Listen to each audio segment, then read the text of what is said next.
조선 중엽, 비옥한 땅과 풍요로운 인심으로 이름난 전라도 곡성 땅에 김춘석이라는 젊은 선비가 살고 있었습니다. 그의 나이 26, 아직 장가를 가지 않은 총각이었지만 어릴 적부터 그 총명함은 온 마을에 자자했지요. 사서삼경을 통달하고 시문에도 능하여 이웃의 선비들조차 그의 재능을 칭찬하며 장차 나라의 큰 인물이 될 것이라 입을 모았습니다. 마침 그해 봄, 조정에서 과거를 시행한다는 소식이 바람을 타고 곡성까지 전해졌습니다. 춘석은 드디어 때가 왔다고 생각하고 부모님께 큰 절을 올리며 결연한 의지를 보였습니다. 아버님, 어머님, 이제 한양으로 떠날 때가 된 듯합니다. 그동안 갈고 닦은 학문을 세상에 펼쳐보이고 오겠습니다. 아들의 당찬 포부에 부모님은 뿌듯하면서도 머나먼 한양길에 대한 걱정이 앞섰습니다. 그래, 길이 멀고 험하니 부디 몸 조심하고 꼭 급제하여 가문의 명예를 빛내고 돌아오너라. 춘석은 부모님의 당부를 가슴 깊이 새기고 이튿날 아침 한양으로 향하는 길에 올랐습니다. 마을 어귀에는 이웃 어른들이 모두 나와 저마다 춘석의 장도를 격려해 주었지요. 춘석아, 급제해서 우리 마을의 명성을 드높이고 꼭 금이 환영하거라.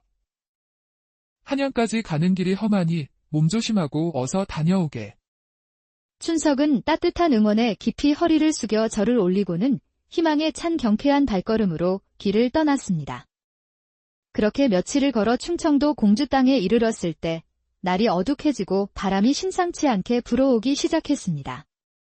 마침내 시커먼 먹구름이 하늘을 뒤덮고 귀청을 찢는 듯한 천둥 소리가 울려 퍼졌습니다. 이러다 큰 비가 쏟아지겠구나. 어서 비를 피할 곳을 찾아야겠다.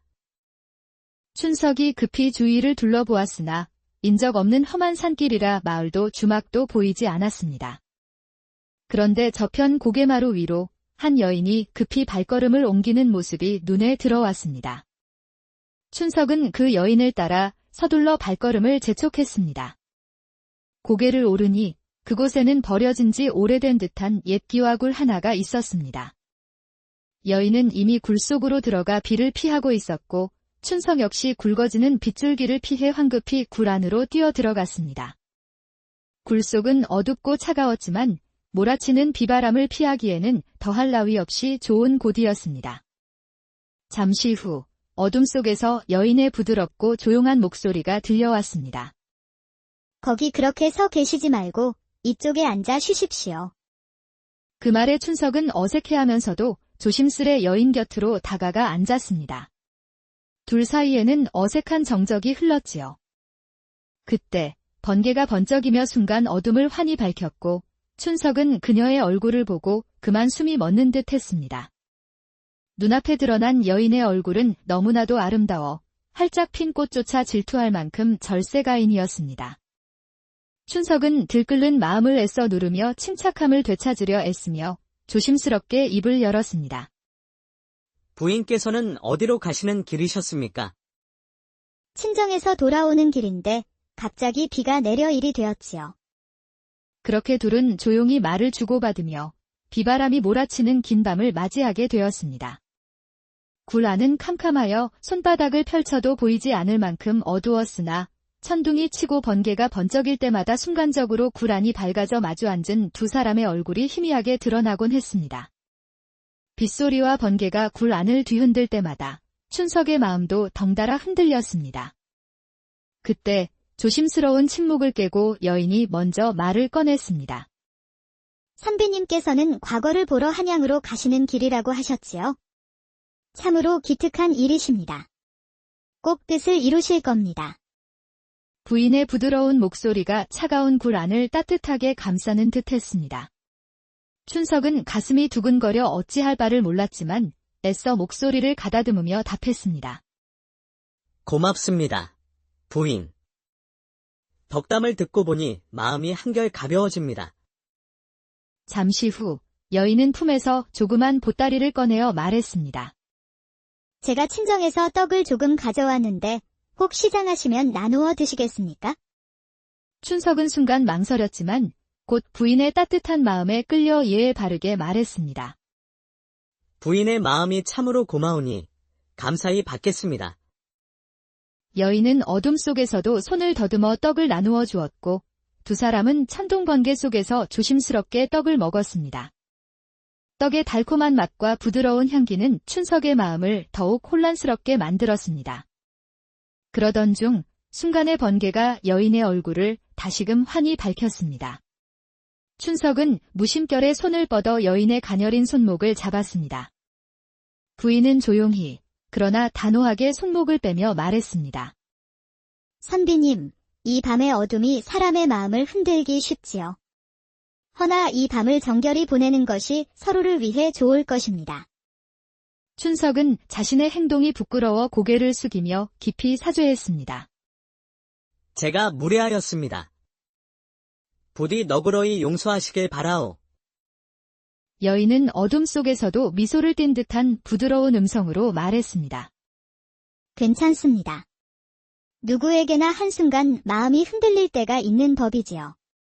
이 밤을 편히 보내시고 마음의 평정을 되찾으시길 바랍니다. 춘석은 그녀의 사려 깊은 배려에 다시금 고개를 숙이며 마음을 다잡았습니다. 잠시의 침묵 후 부인은 다시 부드럽게 입을 열었습니다. 선비님께서 부끄러워하지 않으셔도 됩니다. 이 밤이 긴 것 같으니 선비님께 한 가지 이야기를 들려드려도 되겠습니까? 부인의 너그러움에 몸 둘 바를 모르겠습니다. 부디 들려주십시오. 부인의 이야기가 이 긴 밤을 달래줄 듯합니다. 부인은 잠시 숨을 고르며 마치 오랫동안 품고 있었던 듯한 이야기를 천천히 풀어내기 시작했습니다. 옛날에 한 사내가 있었는데 젊었을 때에는 온갖 나쁜 일을 저지르며 방탕하게 살았답니다. 그러던 어느 날 문득 자신의 삶을 돌아보며 깊은 후회를 하게 되었지요. 자신의 죄를 뉘우치고 올바르게 살아야겠다는 결심을 하고는 깊은 산속 절로 들어가 수행을 시작했답니다. 춘석은 부인의 차분한 음성에 점점 빠져들며 마음속의 어지러운 감정들이 천천히 가라앉는 것을 느꼈습니다. 그렇게 수년 동안 도를 닦고 지내던 사내는 자신이 어느 정도 도를 이루었는지 확인하고 싶어졌답니다. 그래서 하루는 스승에게 허락을 받고 속세로 내려와 자신의 마음을 시험해보기로 했습니다. 산속을 내려오던 길에 우연히 들판을 지나가게 되었는데 길가에 떨어진 조 새알 두 알을 발견하게 되었지요. 사내는 그 새알을 보자 순간 배고픔과 욕심이 일어나 자신도 모르게 그만 주워 먹고 말았습니다. 그는 순간적으로 자신의 잘못을 깨닫고 다시 절로 돌아가 스승에게 사실을 고백하였지요. 스승은 그의 죄를 듣고 엄격하게 꾸짖으며 말했습니다. 너의 마음이 아직 완전히 청정하지 못하니 그 죄의 대가를 치러야 한다. 그 말을 듣자 사내는 갑자기 소로 변하게 되었답니다. 어찌 사람이 소가 될 수 있다는 말씀이십니까? 믿기 어려운 이야기지만 사람의 마음속에 있는 죄는 반드시 그에 상응하는 벌을 받는 법입니다. 소가 된 사내는 처음에는 자신의 처지를 받아들이기 힘들었지요. 사람의 마음을 가진 채로 소가 되었으니 그 괴로움이 얼마나 컸겠습니까? 그래도 그는 스승의 깊은 뜻을 깨닫고 묵묵히 자신의 벌을 받아들이기로 했습니다. 매일같이 밭을 갈고 무거운 짐을 나르며 자신이 지은 죄를 참회하였지요. 춘석은 소가 된 사내의 이야기에 깊이 빠져들었습니다. 그렇게 3년이 지나 벌을 다 받을 마지막 날이 찾아왔습니다.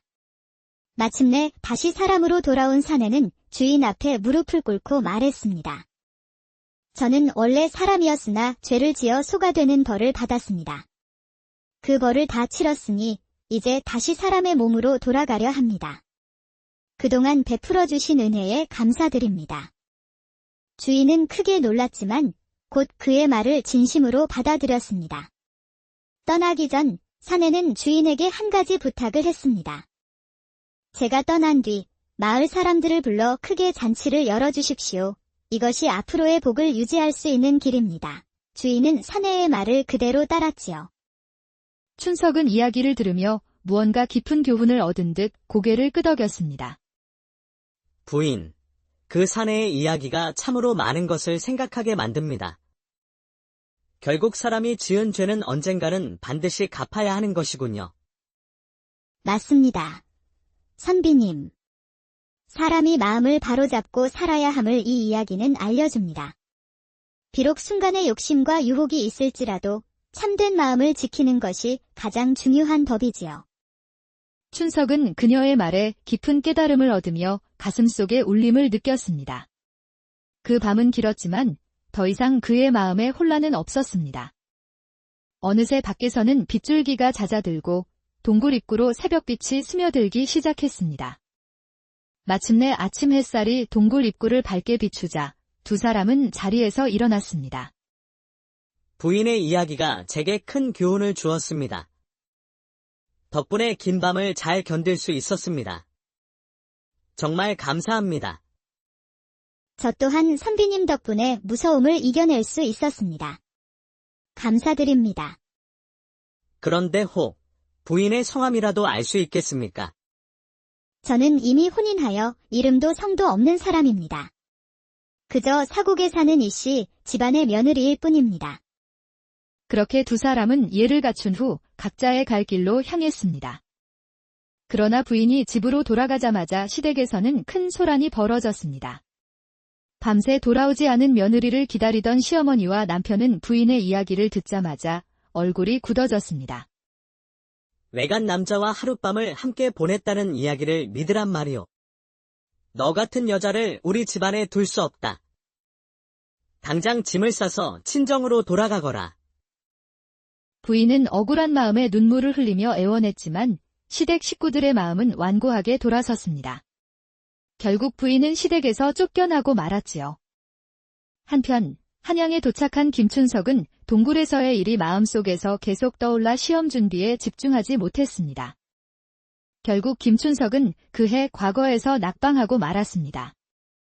고향으로 돌아간 그는 지난날의 일을 깊이 반성하며 마음을 다잡고 다음 과거 시험을 준비했습니다. 그리고 3년의 시간이 흘러 김춘석은 다시 한양으로 길을 떠났습니다. 이번에는 흔들림 없이 시험에 집중할 수 있었지요. 마침내 춘석은 당당히 급제자의 명단에 이름을 올렸습니다. 며칠 후 임금 앞에서 새로 급제한 선비들의 사연을 묻는 자리가 마련되었습니다. 새로 급제한 자들은 각자의 지난날 이야기를 솔직히 풀어놓아 보라. 마침내 김춘석의 차례가 되자 그는 깊은 숨을 들이쉬고 지난 일을 정직하게 고백했습니다. 전하, 소인 3년 전 한양으로 오던 길에 비를 피하려 동굴에 들어갔다가 한 여인과 마주친 일이 있었습니다. 저는 순간 마음이 흔들렸으나 그 여인의 지혜로운 말과 행동 덕에 스스로를 다잡을 수 있었습니다. 그런데 얼마 전 그 일로 인해 그 여인이 억울하게 집안에서 쫓겨났다는 소식을 들었사오니 모두 저의 책임이 크다 하겠습니다.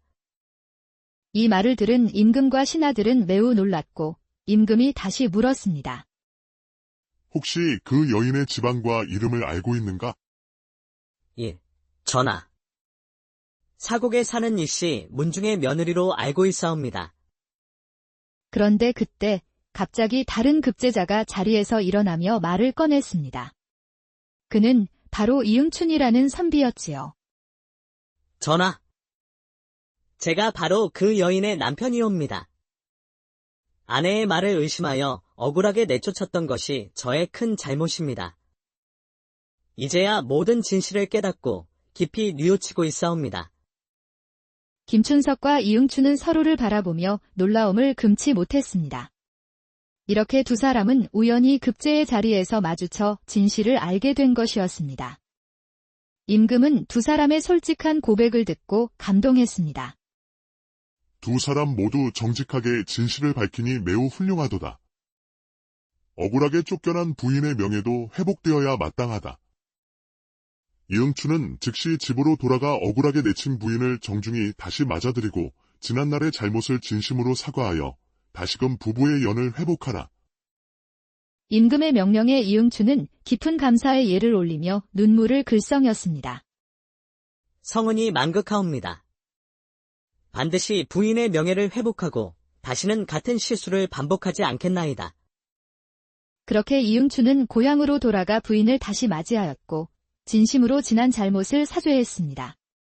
부인은 남편을 용서했고 두 사람은 다시 행복하게 살았습니다. 한편 임금은 김춘석에게도 말했습니다. 김춘석은 진실을 숨기지 않고 용감하게 고백하였으니 이는 진정한 선비의 품격이라 할 수 있다. 내 그대에게 특별한 은총을 내리고 싶으니 원하는 바가 있으면 말해보라. 전하, 지난날 이응춘의 아내는 제게 큰 가르침을 주었습니다. 그것으로 충분하옵니다. 두 사람이 오해를 풀 수 있었던 것이 제게는 가장 큰 선물이옵니다. 참으로 대견하도다. 그 마음이 그러하니 내 앞으로 그대를 크게 쓸 것이다. 이후 김춘석은 언제나 정직하고 성실하게 살아갔습니다. 임금은 이응춘과 김춘석을 늘 곁에 두고 나란 일을 의논하였고 두 집안은 대대손손 번창하였다고 합니다. 이 이야기는 한 여인의 현명함과 정직, 그리고 두 선비의 용기 있는 고백이 얼마나 중요한지를 보여주며 오랜 세월 아름답 조선 중엽, 비옥한 땅과 풍요로운 인심으로 이름난 전라도 곡성 땅에 김춘석이라는 젊은 선비가 살고 있었습니다. 그의 나이 26, 아직 장가를 가지 않은 총각이었지만 어릴 적부터 그 총명함은 온 마을에 자자했지요. 사서삼경을 통달하고 시문에도 능하여 이웃의 선비들조차 그의 재능을 칭찬하며 장차 나라의 큰 인물이 될 것이라 입을 모았습니다. 마침 그해 봄, 조정에서 과거를 시행한다는 소식이 바람을 타고 곡성까지 전해졌습니다. 춘석은 드디어 때가 왔다고 생각하고 부모님께 큰 절을 올리며 결연한 의지를 보였습니다.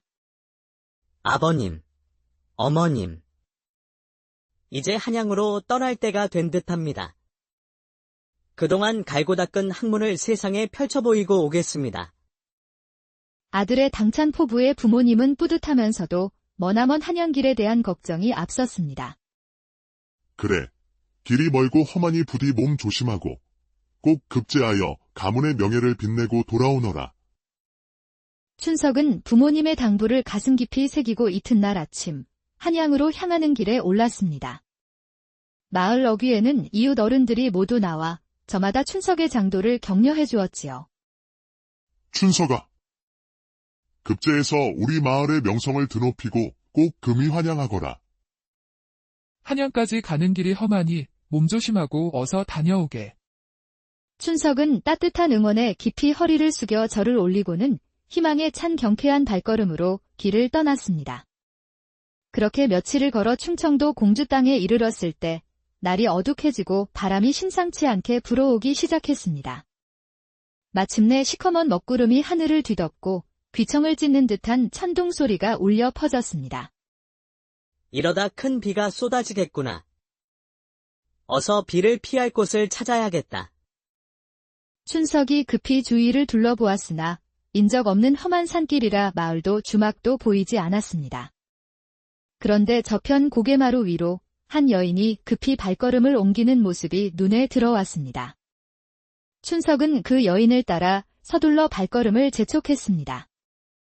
고개를 오르니 그곳에는 버려진 지 오래된 듯한 옛 기와굴 하나가 있었습니다. 여인은 이미 굴 속으로 들어가 비를 피하고 있었고 춘석 역시 굵어지는 빗줄기를 피해 황급히 굴 안으로 뛰어 들어갔습니다.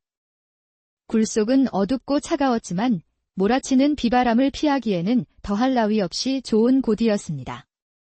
잠시 후 어둠 속에서 여인의 부드럽고 조용한 목소리가 들려왔습니다. 거기 그렇게 서 계시지 말고 이쪽에 앉아 쉬십시오. 그 말에 춘석은 어색해하면서도 조심스레 여인 곁으로 다가가 앉았습니다. 둘 사이에는 어색한 정적이 흘렀지요. 그때 번개가 번쩍이며 순간 어둠을 환히 밝혔고 춘석은 그녀의 얼굴을 보고 그만 숨이 멎는 듯 했습니다. 눈앞에 드러난 여인의 얼굴은 너무나도 아름다워 활짝 핀 꽃조차 질투할 만큼 절세가인이었습니다. 춘석은 들끓는 마음을 애써 누르며 침착함을 되찾으려 애쓰며 조심스럽게 입을 열었습니다. 부인께서는 어디로 가시는 길이셨습니까? 친정에서 돌아오는 길인데 갑자기 비가 내려 일이 되었지요. 그렇게 둘은 조용히 말을 주고받으며 비바람이 몰아치는 긴 밤을 맞이하게 되었습니다. 굴 안은 캄캄하여 손바닥을 펼쳐도 보이지 않을 만큼 어두웠으나 천둥이 치고 번개가 번쩍일 때마다 순간적으로 굴 안이 밝아져 마주 앉은 두 사람의 얼굴이 희미하게 드러나곤 했습니다. 빗소리와 번개가 굴 안을 뒤흔들 때마다 춘석의 마음도 덩달아 흔들렸습니다. 그때 조심스러운 침묵을 깨고 여인이 먼저 말을 꺼냈습니다. 선비님께서는 과거를 보러 한양으로 가시는 길이라고 하셨지요? 참으로 기특한 일이십니다.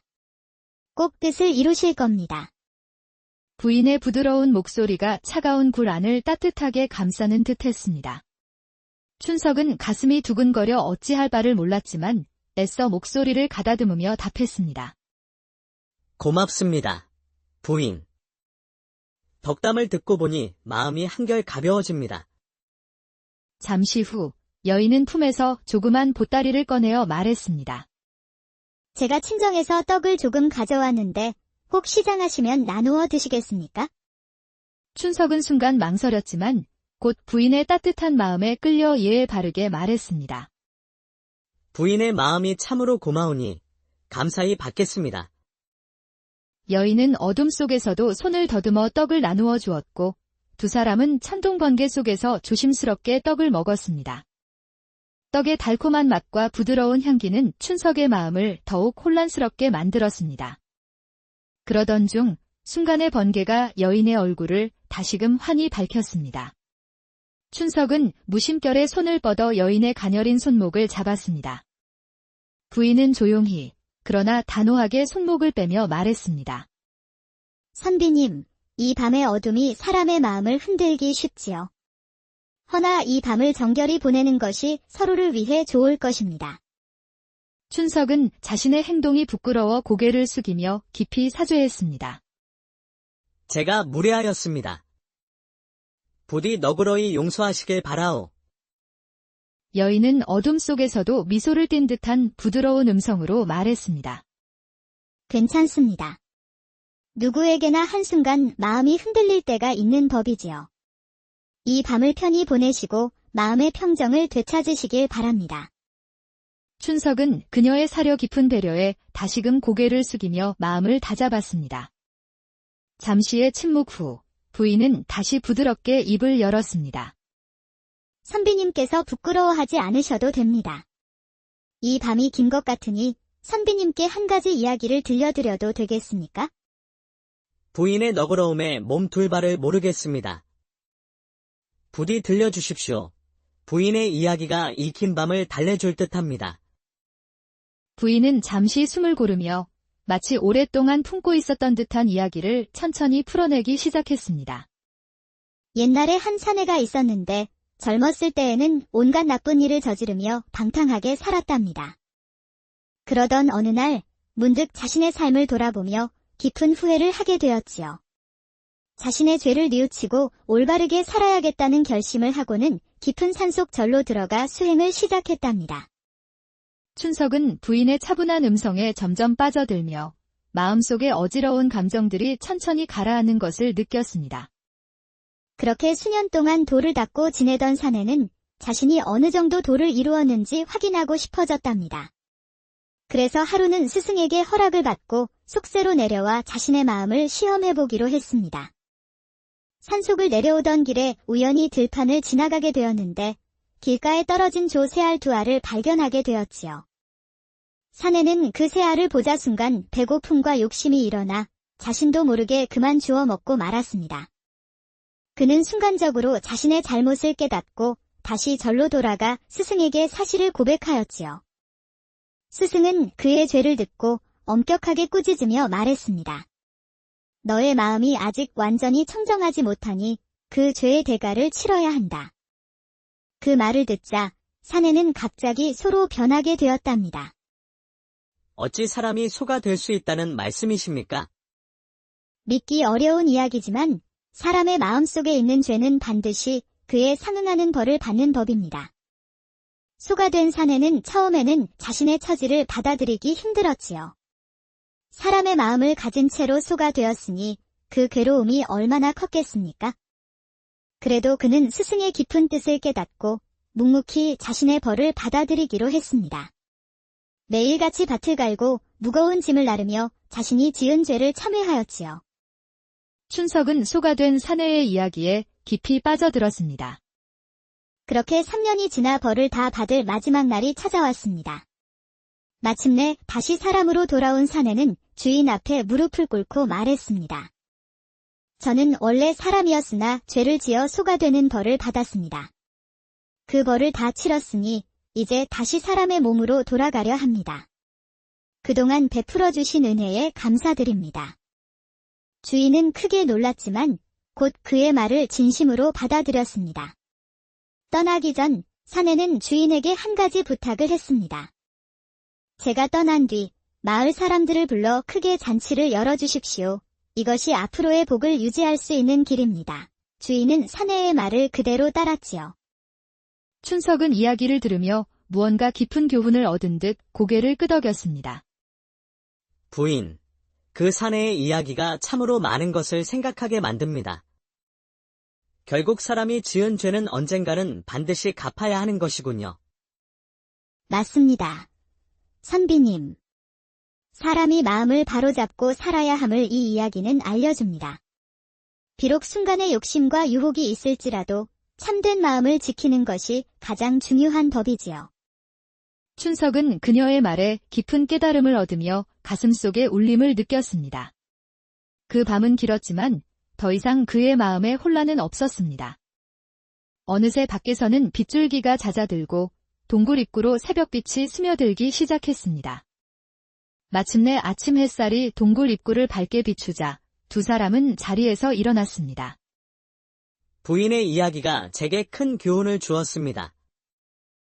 덕분에 긴 밤을 잘 견딜 수 있었습니다. 정말 감사합니다. 저 또한 선비님 덕분에 무서움을 이겨낼 수 있었습니다. 감사드립니다.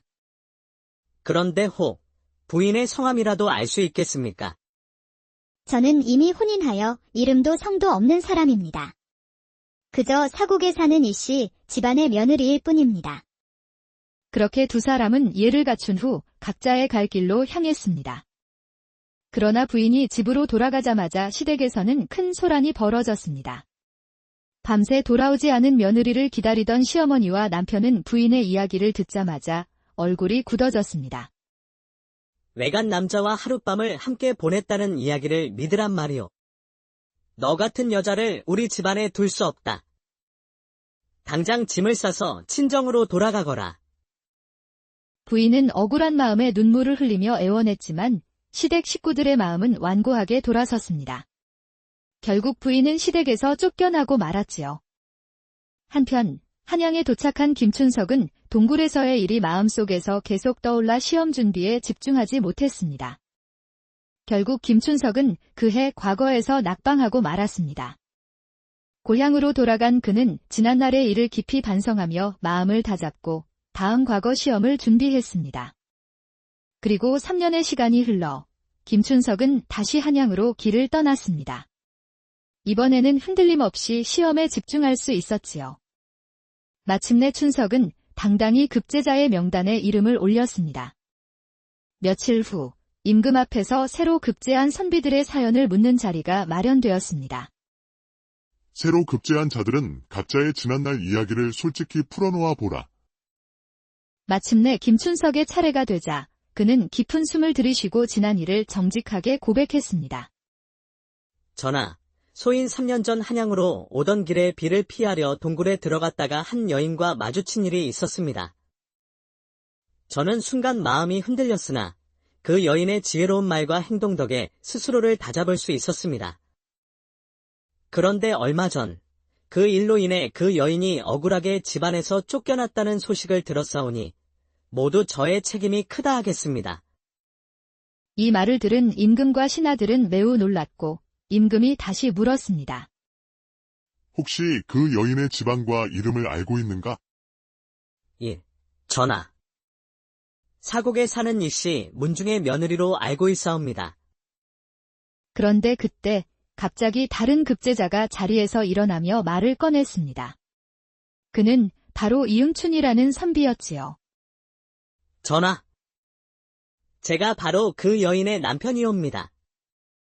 아내의 말을 의심하여 억울하게 내쫓았던 것이 저의 큰 잘못입니다. 이제야 모든 진실을 깨닫고 깊이 뉘우치고 있사옵니다. 김춘석과 이응추는 서로를 바라보며 놀라움을 금치 못했습니다. 이렇게 두 사람은 우연히 급제의 자리에서 마주쳐 진실을 알게 된 것이었습니다. 임금은 두 사람의 솔직한 고백을 듣고 감동했습니다. 두 사람 모두 정직하게 진실을 밝히니 매우 훌륭하도다. 억울하게 쫓겨난 부인의 명예도 회복되어야 마땅하다. 이응추는 즉시 집으로 돌아가 억울하게 내친 부인을 정중히 다시 맞아들이고 지난날의 잘못을 진심으로 사과하여 다시금 부부의 연을 회복하라. 임금의 명령에 이응추는 깊은 감사의 예를 올리며 눈물을 글썽였습니다. 성은이 만극하옵니다. 반드시 부인의 명예를 회복하고 다시는 같은 실수를 반복하지 않겠나이다. 그렇게 이응추는 고향으로 돌아가 부인을 다시 맞이하였고 진심으로 지난 잘못을 사죄했습니다. 부인은 남편을 용서했고 두 사람은 다시 행복하게 살았습니다. 한편 임금은 김춘석에게도 말했습니다. 김춘석은 진실을 숨기지 않고 용감하게 고백하였으니 이는 진정한 선비의 품격이라 할 수 있다. 내 그대에게 특별한 은총을 내리고 싶으니 원하는 바가 있으면 말해보라. 전하, 지난날 이응춘의 아내는 제게 큰 가르침을 주었습니다. 그것으로 충분하옵니다. 두 사람이 오해를 풀 수 있었던 것이 제게는 가장 큰 선물이옵니다. 참으로 대견하도다. 그 마음이 그러하니 내 앞으로 그대를 크게 쓸 것이다. 이후 김춘석은 언제나 정직하고 성실하게 살아갔습니다. 임금은 이응춘과 김춘석을 늘 곁에 두고 나란 일을 의논하였고 두 집안은 대대손손 번창하였다고 합니다. 이 이야기는 한 여인의 현명함과 정직, 그리고 두 선비의 용기 있는 고백이 얼마나 중요한지를 보여주며 오랜 세월 아름답 조선 중엽, 비옥한 땅과 풍요로운 인심으로 이름난 전라도 곡성 땅에 김춘석이라는 젊은 선비가 살고 있었습니다. 그의 나이 26, 아직 장가를 가지 않은 총각이었지만 어릴 적부터 그 총명함은 온 마을에 자자했지요. 사서삼경을 통달하고 시문에도 능하여 이웃의 선비들조차 그의 재능을 칭찬하며 장차 나라의 큰 인물이 될 것이라 입을 모았습니다. 마침 그해 봄, 조정에서 과거를 시행한다는 소식이 바람을 타고 곡성까지 전해졌습니다. 춘석은 드디어 때가 왔다고 생각하고 부모님께 큰절을 올리며 결연한 의지를 보였습니다. 아버님, 어머님, 이제 한양으로 떠날 때가 된 듯합니다. 그동안 갈고 닦은 학문을 세상에 펼쳐 보이고 오겠습니다. 아들의 당찬 포부에 부모님은 뿌듯하면서도 머나먼 한양길에 대한 걱정이 앞섰습니다. 그래, 길이 멀고 험하니 부디 몸 조심하고 꼭 급제하여 가문의 명예를 빛내고 돌아오너라. 춘석은 부모님의 당부를 가슴 깊이 새기고 이튿날 아침 한양으로 향하는 길에 올랐습니다. 마을 어귀에는 이웃 어른들이 모두 나와 저마다 춘석의 장도를 격려해 주었지요. 춘석아, 급제에서 우리 마을의 명성을 드높이고 꼭 금이 환영하거라. 한양까지 가는 길이 험하니 몸 조심하고 어서 다녀오게. 춘석은 따뜻한 응원에 깊이 허리를 숙여 절을 올리고는 희망에 찬 경쾌한 발걸음으로 길을 떠났습니다. 그렇게 며칠을 걸어 충청도 공주 땅에 이르렀을 때 날이 어둑해지고 바람이 심상치 않게 불어오기 시작했습니다. 마침내 시커먼 먹구름이 하늘을 뒤덮고 귀청을 찢는 듯한 천둥 소리가 울려 퍼졌습니다. 이러다 큰 비가 쏟아지겠구나. 어서 비를 피할 곳을 찾아야겠다. 춘석이 급히 주위를 둘러보았으나 인적 없는 험한 산길이라 마을도 주막도 보이지 않았습니다. 그런데 저편 고개마루 위로 한 여인이 급히 발걸음을 옮기는 모습이 눈에 들어왔습니다. 춘석은 그 여인을 따라 서둘러 발걸음을 재촉했습니다. 고개를 오르니 그곳에는 버려진 지 오래된 듯한 옛 기와굴 하나가 있었습니다. 여인은 이미 굴 속으로 들어가 비를 피하고 있었고 춘석 역시 굵어지는 빗줄기를 피해 황급히 굴 안으로 뛰어 들어갔습니다. 굴 속은 어둡고 차가웠지만 몰아치는 비바람을 피하기에는 더할 나위 없이 좋은 곳이었습니다. 잠시 후 어둠 속에서 여인의 부드럽고 조용한 목소리가 들려왔습니다. 거기 그렇게 서 계시지 말고 이쪽에 앉아 쉬십시오. 그 말에 춘석은 어색해하면서도 조심스레 여인 곁으로 다가가 앉았습니다. 둘 사이에는 어색한 정적이 흘렀지요. 그때 번개가 번쩍이며 순간 어둠을 환히 밝혔고 춘석은 그녀의 얼굴을 보고 그만 숨이 멎는 듯 했습니다. 눈앞에 드러난 여인의 얼굴은 너무나도 아름다워 활짝 핀 꽃조차 질투할 만큼 절세가인이었습니다. 춘석은 들끓는 마음을 애써 누르며 침착함을 되찾으려 애쓰며 조심스럽게 입을 열었습니다. 부인께서는 어디로 가시는 길이셨습니까? 친정에서 돌아오는 길인데 갑자기 비가 내려 일이 되었지요. 그렇게 둘은 조용히 말을 주고받으며 비바람이 몰아치는 긴 밤을 맞이하게 되었습니다. 굴 안은 캄캄하여 손바닥을 펼쳐도 보이지 않을 만큼 어두웠으나 천둥이 치고 번개가 번쩍일 때마다 순간적으로 굴 안이 밝아져 마주 앉은 두 사람의 얼굴이 희미하게 드러나곤 했습니다. 빗소리와 번개가 굴 안을 뒤흔들 때마다 춘석의 마음도 덩달아 흔들렸습니다. 그때 조심스러운 침묵을 깨고 여인이 먼저 말을 꺼냈습니다. 선비님께서는 과거를 보러 한양으로 가시는 길이라고 하셨지요. 참으로 기특한 일이십니다. 꼭 뜻을 이루실 겁니다. 부인의 부드러운 목소리가 차가운 굴 안을 따뜻하게 감싸는 듯 했습니다. 춘석은 가슴이 두근거려 어찌할 바를 몰랐지만 애써 목소리를 가다듬으며 답했습니다. 고맙습니다. 부인. 덕담을 듣고 보니 마음이 한결 가벼워집니다. 잠시 후 여인은 품에서 조그만 보따리를 꺼내어 말했습니다. 제가 친정에서 떡을 조금 가져왔는데 혹 시장하시면 나누어 드시겠습니까? 춘석은 순간 망설였지만 곧 부인의 따뜻한 마음에 끌려 예에 바르게 말했습니다.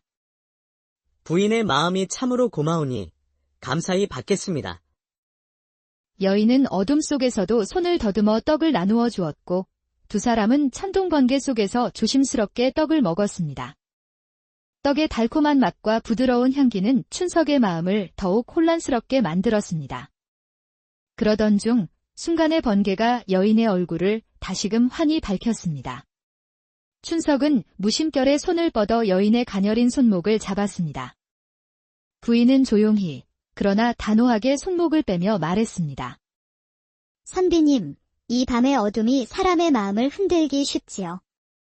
허나 이 밤을 정결히 보내는 것이 서로를 위해 좋을 것입니다. 춘석은 자신의 행동이 부끄러워 고개를 숙이며 깊이 사죄했습니다. 제가 무례하였습니다. 부디 너그러이 용서하시길 바라오. 여인은 어둠 속에서도 미소를 띤 듯한 부드러운 음성으로 말했습니다. 괜찮습니다. 누구에게나 한순간 마음이 흔들릴 때가 있는 법이지요. 이 밤을 편히 보내시고 마음의 평정을 되찾으시길 바랍니다. 춘석은 그녀의 사려 깊은 배려에 다시금 고개를 숙이며 마음을 다잡았습니다. 잠시의 침묵 후 부인은 다시 부드럽게 입을 열었습니다. 선비님께서 부끄러워하지 않으셔도 됩니다. 이 밤이 긴 것 같으니 선비님께 한 가지 이야기를 들려드려도 되겠습니까? 부인의 너그러움에 몸 둘 바를 모르겠습니다. 부디 들려주십시오. 부인의 이야기가 이 긴 밤을 달래줄 듯합니다. 부인은 잠시 숨을 고르며 마치 오랫동안 품고 있었던 듯한 이야기를 천천히 풀어내기 시작했습니다. 옛날에 한 사내가 있었는데 젊었을 때에는 온갖 나쁜 일을 저지르며 방탕하게 살았답니다. 그러던 어느 날 문득 자신의 삶을 돌아보며 깊은 후회를 하게 되었지요. 자신의 죄를 뉘우치고 올바르게 살아야겠다는 결심을 하고는 깊은 산속 절로 들어가 수행을 시작했답니다. 춘석은 부인의 차분한 음성에 점점 빠져들며 마음속의 어지러운 감정들이 천천히 가라앉는 것을 느꼈습니다. 그렇게 수년 동안 돌을 닦고 지내던 사내는 자신이 어느 정도 돌을 이루었는지 확인하고 싶어졌답니다. 그래서 하루는 스승에게 허락을 받고 속세로 내려와 자신의 마음을 시험해보기로 했습니다. 산속을 내려오던 길에 우연히 들판을 지나가게 되었는데 길가에 떨어진 조 새알 두 알을 발견하게 되었지요.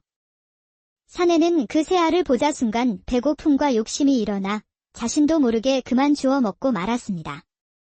그는 순간적으로 자신의 잘못을 깨닫고 다시 절로 돌아가 스승에게 사실을 고백하였지요.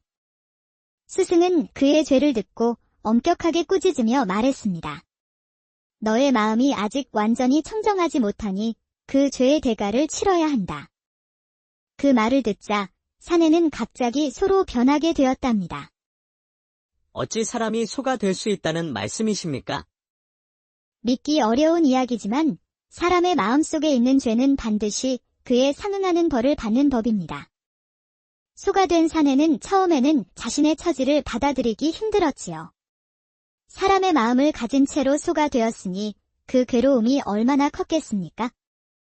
그래도 그는 스승의 깊은 뜻을 깨닫고 묵묵히 자신의 벌을 받아들이기로 했습니다.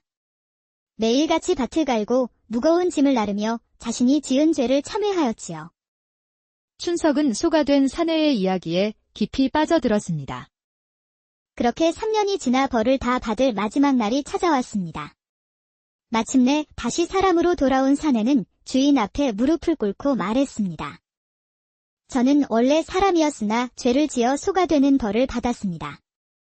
그 벌을 다 치렀으니 이제 다시 사람의 몸으로 돌아가려 합니다. 그동안 베풀어 주신 은혜에 감사드립니다. 주인은 크게 놀랐지만 곧 그의 말을 진심으로 받아들였습니다.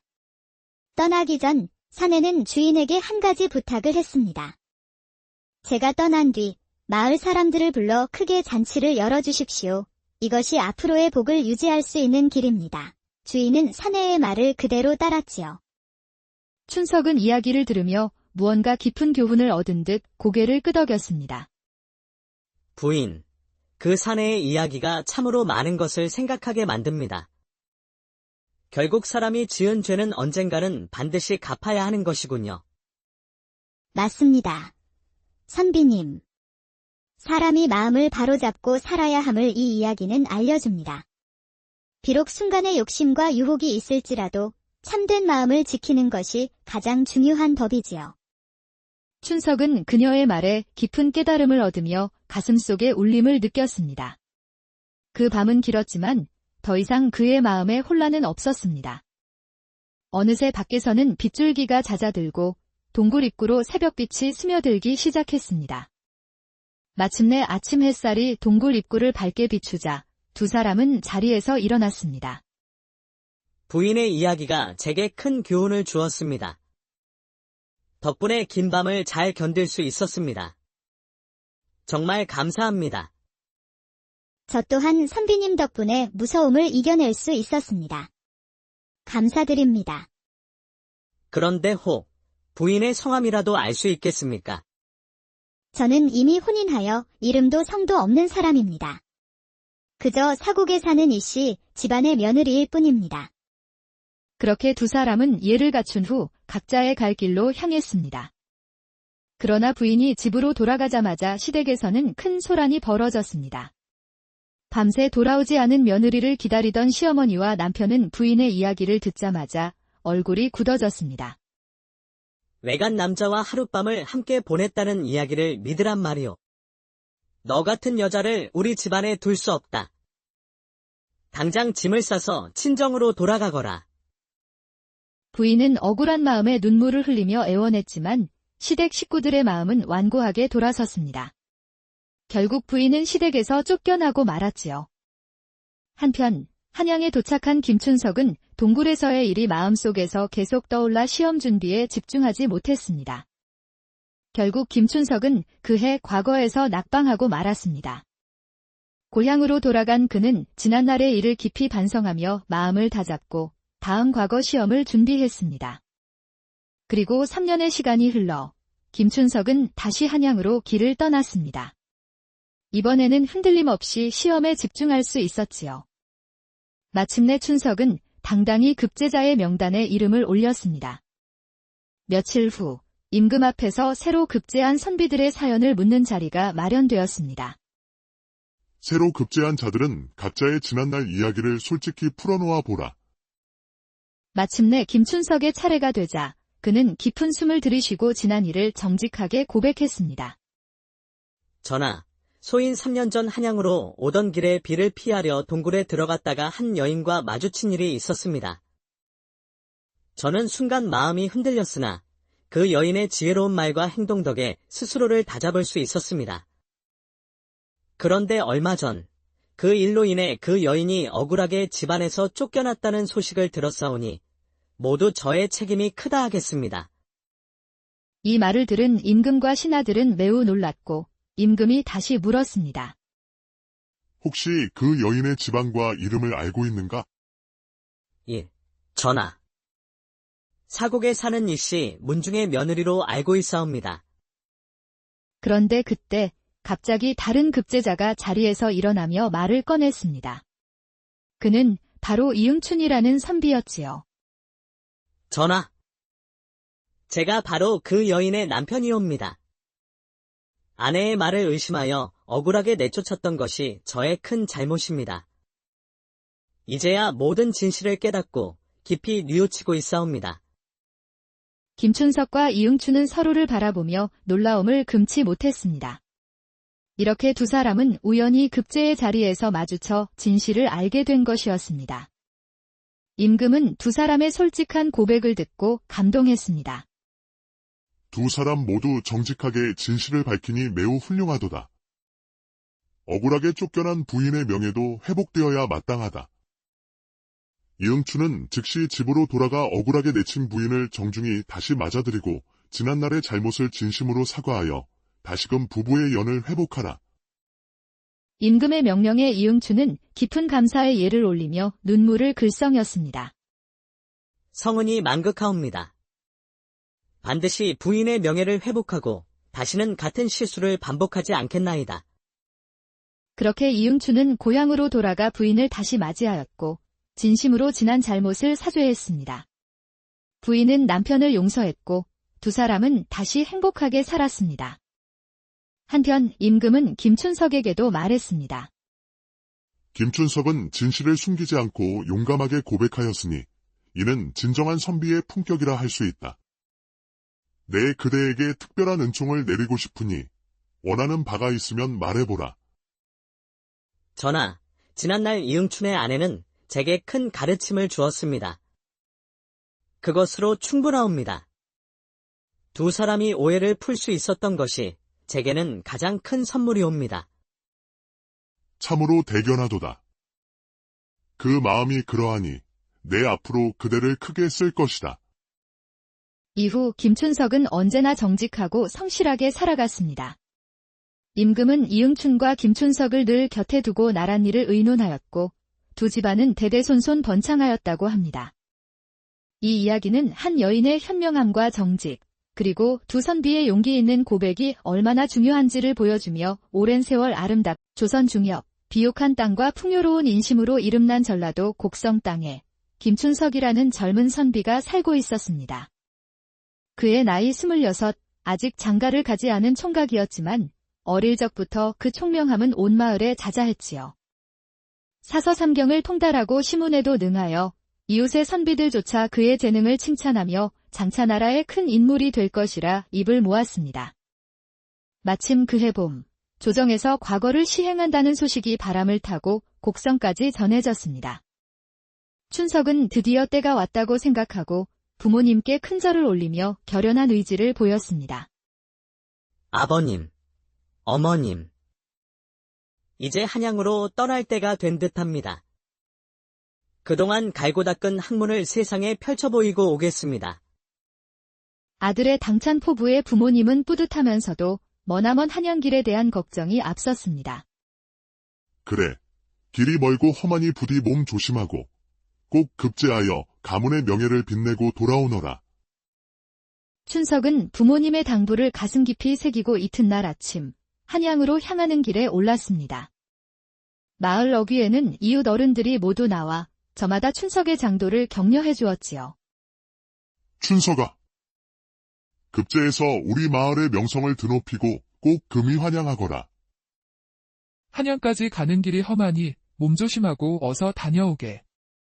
춘석은 따뜻한 응원에 깊이 허리를 숙여 절을 올리고는 희망에 찬 경쾌한 발걸음으로 길을 떠났습니다. 그렇게 며칠을 걸어 충청도 공주 땅에 이르렀을 때 날이 어둑해지고 바람이 심상치 않게 불어오기 시작했습니다. 마침내 시커먼 먹구름이 하늘을 뒤덮고 귀청을 찢는 듯한 천둥 소리가 울려 퍼졌습니다. 이러다 큰 비가 쏟아지겠구나. 어서 비를 피할 곳을 찾아야겠다. 춘석이 급히 주위를 둘러보았으나 인적 없는 험한 산길이라 마을도 주막도 보이지 않았습니다. 그런데 저편 고개마루 위로 한 여인이 급히 발걸음을 옮기는 모습이 눈에 들어왔습니다. 춘석은 그 여인을 따라 서둘러 발걸음을 재촉했습니다. 고개를 오르니 그곳에는 버려진 지 오래된 듯한 옛 기와굴 하나가 있었습니다. 여인은 이미 굴 속으로 들어가 비를 피하고 있었고 춘석 역시 굵어지는 빗줄기를 피해 황급히 굴 안으로 뛰어 들어갔습니다. 굴 속은 어둡고 차가웠지만 몰아치는 비바람을 피하기에는 더할 나위 없이 좋은 곳이었습니다. 잠시 후 어둠 속에서 여인의 부드럽고 조용한 목소리가 들려왔습니다. 거기 그렇게 서 계시지 말고 이쪽에 앉아 쉬십시오. 그 말에 춘석은 어색해하면서도 조심스레 여인 곁으로 다가가 앉았습니다. 둘 사이에는 어색한 정적이 흘렀지요. 그때 번개가 번쩍이며 순간 어둠을 환히 밝혔고 춘석은 그녀의 얼굴을 보고 그만 숨이 멎는 듯 했습니다. 눈앞에 드러난 여인의 얼굴은 너무나도 아름다워 활짝 핀 꽃조차 질투할 만큼 절세가인이었습니다. 춘석은 들끓는 마음을 애써 누르며 침착함을 되찾으려 애쓰며 조심스럽게 입을 열었습니다. 부인께서는 어디로 가시는 길이셨습니까? 친정에서 돌아오는 길인데 갑자기 비가 내려 일이 되었지요. 그렇게 둘은 조용히 말을 주고받으며 비바람이 몰아치는 긴 밤을 맞이하게 되었습니다. 굴 안은 캄캄하여 손바닥을 펼쳐도 보이지 않을 만큼 어두웠으나 천둥이 치고 번개가 번쩍일 때마다 순간적으로 굴 안이 밝아져 마주 앉은 두 사람의 얼굴이 희미하게 드러나곤 했습니다. 빗소리와 번개가 굴 안을 뒤흔들 때마다 춘석의 마음도 덩달아 흔들렸습니다. 그때 조심스러운 침묵을 깨고 여인이 먼저 말을 꺼냈습니다. 선비님께서는 과거를 보러 한양으로 가시는 길이라고 하셨지요. 참으로 기특한 일이십니다. 꼭 뜻을 이루실 겁니다. 부인의 부드러운 목소리가 차가운 굴 안을 따뜻하게 감싸는 듯 했습니다. 춘석은 가슴이 두근거려 어찌할 바를 몰랐지만 애써 목소리를 가다듬으며 답했습니다. 고맙습니다. 부인. 덕담을 듣고 보니 마음이 한결 가벼워집니다. 잠시 후 여인은 품에서 조그만 보따리를 꺼내어 말했습니다. 제가 친정에서 떡을 조금 가져왔는데 혹 시장하시면 나누어 드시겠습니까? 춘석은 순간 망설였지만 곧 부인의 따뜻한 마음에 끌려 예에 바르게 말했습니다. 부인의 마음이 참으로 고마우니 감사히 받겠습니다. 여인은 어둠 속에서도 손을 더듬어 떡을 나누어 주었고 두 사람은 천둥 번개 속에서 조심스럽게 떡을 먹었습니다. 떡의 달콤한 맛과 부드러운 향기는 춘석의 마음을 더욱 혼란스럽게 만들었습니다. 그러던 중 순간의 번개가 여인의 얼굴을 다시금 환히 밝혔습니다. 춘석은 무심결에 손을 뻗어 여인의 가녀린 손목을 잡았습니다. 부인은 조용히 그러나 단호하게 손목을 빼며 말했습니다. 선비님, 이 밤의 어둠이 사람의 마음을 흔들기 쉽지요. 허나 이 밤을 정결히 보내는 것이 서로를 위해 좋을 것입니다. 춘석은 자신의 행동이 부끄러워 고개를 숙이며 깊이 사죄했습니다. 제가 무례하였습니다. 부디 너그러이 용서하시길 바라오. 여인은 어둠 속에서도 미소를 띤 듯한 부드러운 음성으로 말했습니다. 괜찮습니다. 누구에게나 한순간 마음이 흔들릴 때가 있는 법이지요. 이 밤을 편히 보내시고 마음의 평정을 되찾으시길 바랍니다. 춘석은 그녀의 사려 깊은 배려에 다시금 고개를 숙이며 마음을 다잡았습니다. 잠시의 침묵 후 부인은 다시 부드럽게 입을 열었습니다. 선비님께서 부끄러워하지 않으셔도 됩니다. 이 밤이 긴 것 같으니 선비님께 한 가지 이야기를 들려드려도 되겠습니까? 부인의 너그러움에 몸 둘 바를 모르겠습니다. 부디 들려주십시오. 부인의 이야기가 이 긴 밤을 달래줄 듯합니다. 부인은 잠시 숨을 고르며 마치 오랫동안 품고 있었던 듯한 이야기를 천천히 풀어내기 시작했습니다. 옛날에 한 사내가 있었는데 젊었을 때에는 온갖 나쁜 일을 저지르며 방탕하게 살았답니다. 그러던 어느 날 문득 자신의 삶을 돌아보며 깊은 후회를 하게 되었지요. 자신의 죄를 뉘우치고 올바르게 살아야겠다는 결심을 하고는 깊은 산속 절로 들어가 수행을 시작했답니다. 춘석은 부인의 차분한 음성에 점점 빠져들며 마음속의 어지러운 감정들이 천천히 가라앉는 것을 느꼈습니다. 그렇게 수년 동안 도를 닦고 지내던 사내는 자신이 어느 정도 도를 이루었는지 확인하고 싶어졌답니다. 그래서 하루는 스승에게 허락을 받고 속세로 내려와 자신의 마음을 시험해보기로 했습니다. 산속을 내려오던 길에 우연히 들판을 지나가게 되었는데 길가에 떨어진 조 새알 2알을 발견하게 되었지요. 사내는 그 새알을 보자 순간 배고픔과 욕심이 일어나 자신도 모르게 그만 주워 먹고 말았습니다. 그는 순간적으로 자신의 잘못을 깨닫고 다시 절로 돌아가 스승에게 사실을 고백하였지요. 스승은 그의 죄를 듣고 엄격하게 꾸짖으며 말했습니다. 너의 마음이 아직 완전히 청정하지 못하니 그 죄의 대가를 치러야 한다. 그 말을 듣자 사내는 갑자기 소로 변하게 되었답니다. 어찌 사람이 소가 될 수 있다는 말씀이십니까? 믿기 어려운 이야기지만 사람의 마음속에 있는 죄는 반드시 그에 상응하는 벌을 받는 법입니다. 소가 된 사내는 처음에는 자신의 처지를 받아들이기 힘들었지요. 사람의 마음을 가진 채로 소가 되었으니 그 괴로움이 얼마나 컸겠습니까? 그래도 그는 스승의 깊은 뜻을 깨닫고 묵묵히 자신의 벌을 받아들이기로 했습니다. 매일같이 밭을 갈고 무거운 짐을 나르며 자신이 지은 죄를 참회하였지요. 춘석은 소가 된 사내의 이야기에 깊이 빠져들었습니다. 그렇게 3년이 지나 벌을 다 받을 마지막 날이 찾아왔습니다. 마침내 다시 사람으로 돌아온 사내는 주인 앞에 무릎을 꿇고 말했습니다. 저는 원래 사람이었으나 죄를 지어 소가 되는 벌을 받았습니다. 그 벌을 다 치렀으니 이제 다시 사람의 몸으로 돌아가려 합니다. 그동안 베풀어 주신 은혜에 감사드립니다. 주인은 크게 놀랐지만 곧 그의 말을 진심으로 받아들였습니다. 떠나기 전 사내는 주인에게 한 가지 부탁을 했습니다. 제가 떠난 뒤 마을 사람들을 불러 크게 잔치를 열어주십시오. 이것이 앞으로의 복을 유지할 수 있는 길입니다. 주인은 사내의 말을 그대로 따랐지요. 춘석은 이야기를 들으며 무언가 깊은 교훈을 얻은 듯 고개를 끄덕였습니다. 부인, 그 사내의 이야기가 참으로 많은 것을 생각하게 만듭니다.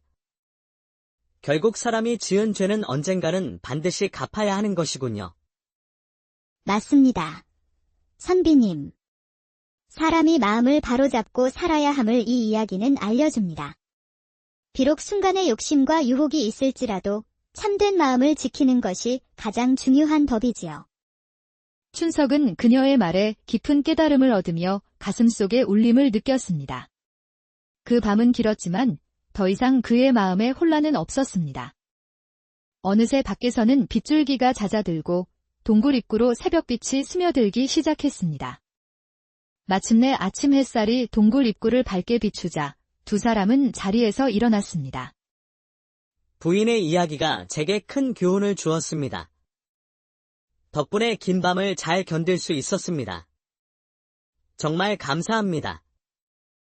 저 또한 선비님 덕분에 무서움을 이겨낼 수 있었습니다. 감사드립니다. 그런데 혹 부인의 성함이라도 알 수 있겠습니까? 저는 이미 혼인하여 이름도 성도 없는 사람입니다. 그저 사국에 사는 이씨 집안의 며느리일 뿐입니다. 그렇게 두 사람은 예를 갖춘 후 각자의 갈 길로 향했습니다. 그러나 부인이 집으로 돌아가자마자 시댁에서는 큰 소란이 벌어졌습니다. 밤새 돌아오지 않은 며느리를 기다리던 시어머니와 남편은 부인의 이야기를 듣자마자 얼굴이 굳어졌습니다. 외간 남자와 하룻밤을 함께 보냈다는 이야기를 믿으란 말이오. 너 같은 여자를 우리 집안에 둘 수 없다. 당장 짐을 싸서 친정으로 돌아가거라. 부인은 억울한 마음에 눈물을 흘리며 애원했지만 시댁 식구들의 마음은 완고하게 돌아섰습니다.